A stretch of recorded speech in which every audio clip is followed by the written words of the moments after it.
કુદરતી આપદા સમયે સર્વેની કામગીરી ડિજિટલ કરવા નિર્ણય. પાક નુકસાનીના સર્વેમાં ડિજિટલ સર્વેની સમય મર્યાદા નક્કી કરાઈ. કુદરતી આફતના 12 દિવસમાં ખેતીવાડી અધિકારી પ્રશાસનને આપશે માહિતી.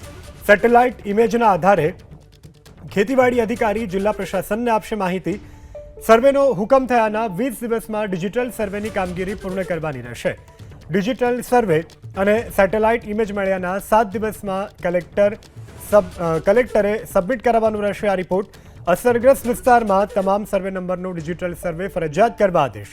સર્વે પૂર્ણ થયાના ખેતી નિયામકે સરકારમાં 15 દિવસમાં રિપોર્ટ કરવાનો રહેશે સબમિટ. સંવાદદાતા હિરેન રાજગુરુ ફોન લાઈનથી જોડાયા છે. જી હિરેન, શું વધુ વિગત?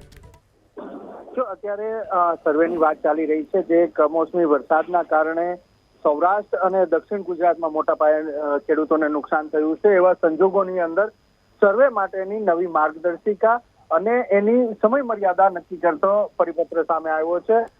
રાજ્યના કૃષિ વિભાગે આ પરિપત્ર જાહેર કર્યો છે, જેની અંદર સ્પષ્ટ લખવામાં આવ્યું છે કે જ્યારે કોઈ પણ કુદરતી આપદા હોય અને કઈ નુકસાન થયું હોય છે, પાક નુકસાન, એવા સમયે ડિજિટલ સર્વે કરવાનો હવે કમ્પલસરી રહેશે.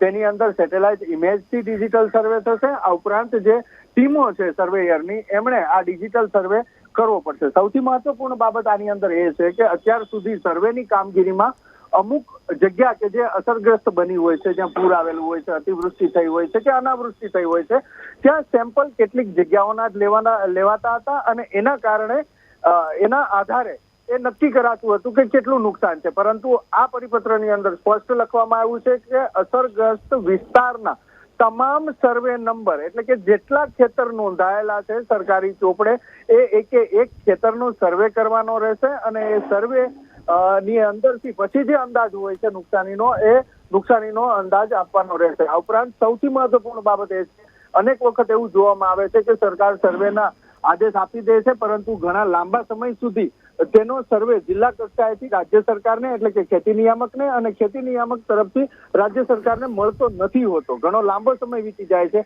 જેના કારણે રાજ્ય સરકારે આ સમય મર્યાદા પણ નક્કી કરી છે કે નીચેના લેવલથી લઈ, ગ્રામીણ વિસ્તારથી લઈ અને ખેતી નિયામક રાજ્ય, તેમણે સરકારને જે પ્રમાણે રિપોર્ટ આપવાનો છે એ અંગેના અલગ અલગ દિવસોની સમય મર્યાદા પણ નક્કી કરી. જી હિરેન, સમગ્ર જાણકારી બદલ આભાર.